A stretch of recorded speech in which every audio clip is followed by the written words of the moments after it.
प्रणाम सभी को।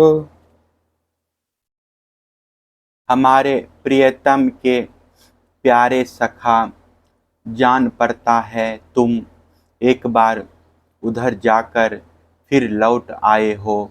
अवश्य ही हमारे प्रियतम ने मनाने के लिए तुम्हें भेजा होगा। प्रिय भरमर, तुम सब प्रकार से हमारे माननीय हो। कहो तुम्हारी क्या इच्छा है, हमसे जो चाहो सो मांग लो। अच्छा तुम सच बताओ, क्या हमें वहाँ ले चलना चाहते हो? अजी उनके पास जाकर लौटना बड़ा कठिन है। हम तो उनके पास जा चुकी है, परंतु तुम हमें वहाँ ले जाकर करोगे क्या?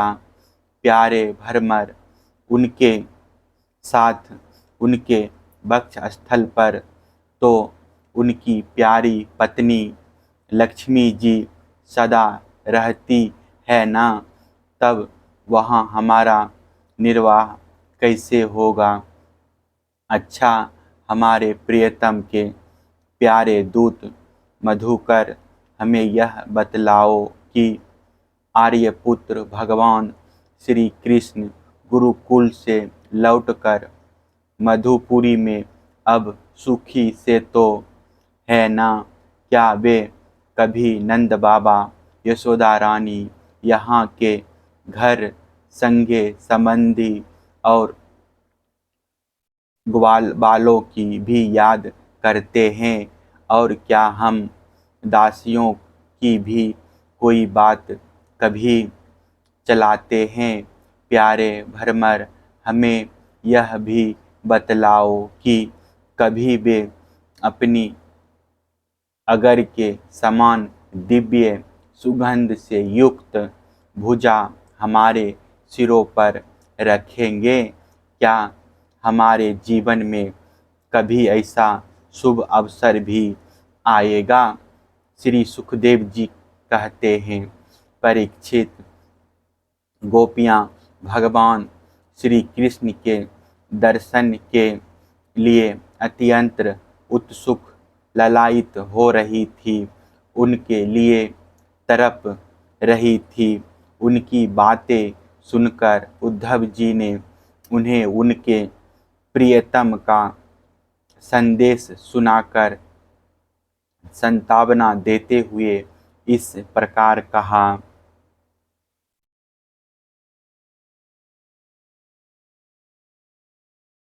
उद्धव जी ने कहा, आहो गोपियों, तुम कृत हो, तुम्हारा जीवन सफल है।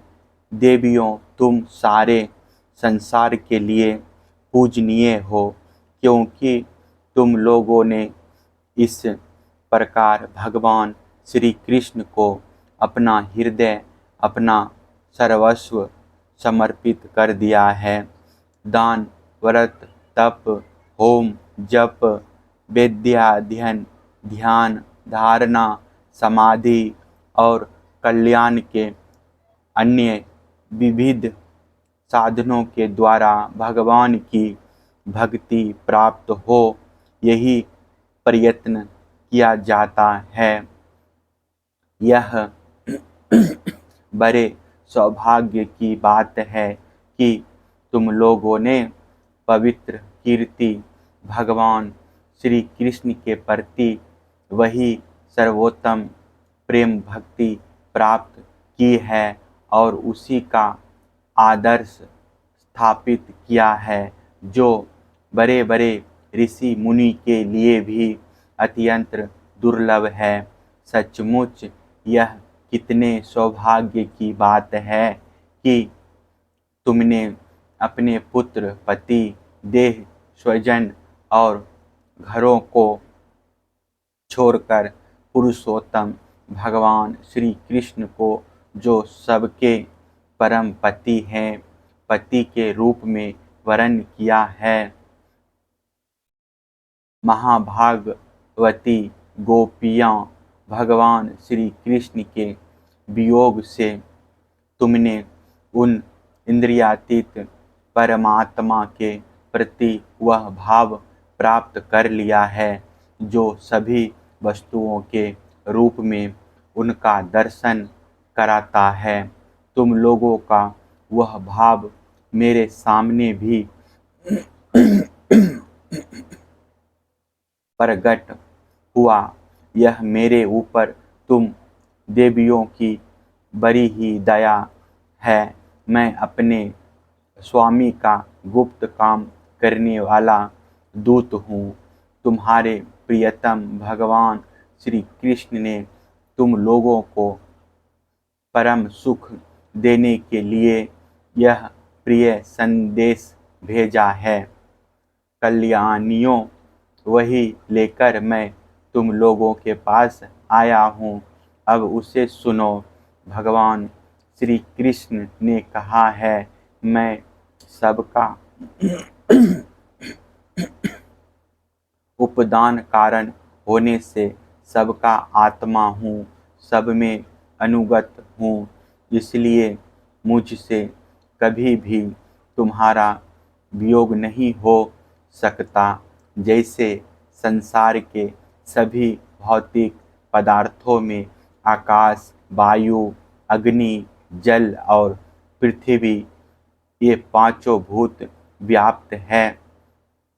इन्हीं से सब वस्तुएं बनी हैं और यही उन वस्तुओं के रूप में है।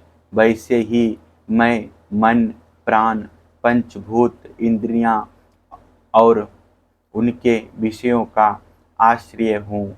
वे मुझ में हैं, मैं उनमें हूँ। और सच पूछो तो मैं ही उनके रूप में प्रकट हो रहा हूँ। मैं ही अपनी माया के द्वारा भूत, इंद्रिय और उनके विषयों के रूप में होकर उनका आश्रय बन जाता हूँ तथा स्वयं निमित्त भी बनकर अपने आप को ही रचता हूँ, पालता हूँ और समेट लेता हूँ। आत्मा माया और माया के कार्यों से पृथक है। वह विशुद्ध ज्ञान स्वरूप जड़ प्रकृति, अनेक जीव तथा अपने ही अवान्तर भेदों से रहित सर्वथा शुद्ध है। कोई भी गुण उसका स्पर्श नहीं कर पाते। माया की तीन वृत्तियां हैं, सुषुप्ति, स्वप्न और जागृत। इनके द्वारा वही अखंड अनंत बोध स्वरूप आत्मा कभी प्राज्ञ तो कभी तेजस और कभी विश्व रूप से प्रतीत होता है।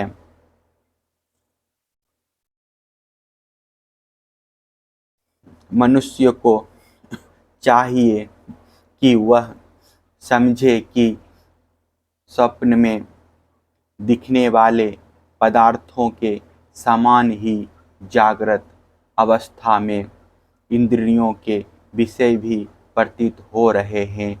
वे मिथ्या हैं। इसलिए उन विषयों का चिंतन करने वाले मन और इंद्रियों को रोक ले और मानो सोकर उठा हो। इस प्रकार जगत के स्वाप्निक विषयों को त्याग कर मेरा साक्षात्कार करे। जिस प्रकार सभी नदियाँ घूम फिरकर समुद्र में ही पहुँचती है, उसी प्रकार मनस्वी पुरुषों का वेदाभ्यास, योग साधन, आत्मनत्म, विवेक, त्याग, तपस्या, इंद्रिय संयम और सत्य आदि समस्त धर्म मेरी प्राप्ति में ही समाप्त होते हैं। सबका सच्चा फल है मेरा साक्षात्कार, क्योंकि वे सब मन को निरुद्ध करके मेरे पास पहुँचते हैं। गोपियों, इसमें संदेह नहीं कि मैं तुम्हारे नयनों का ध्रुव तारा हूँ, तुम्हारा जीवन सर्वस्व हूँ।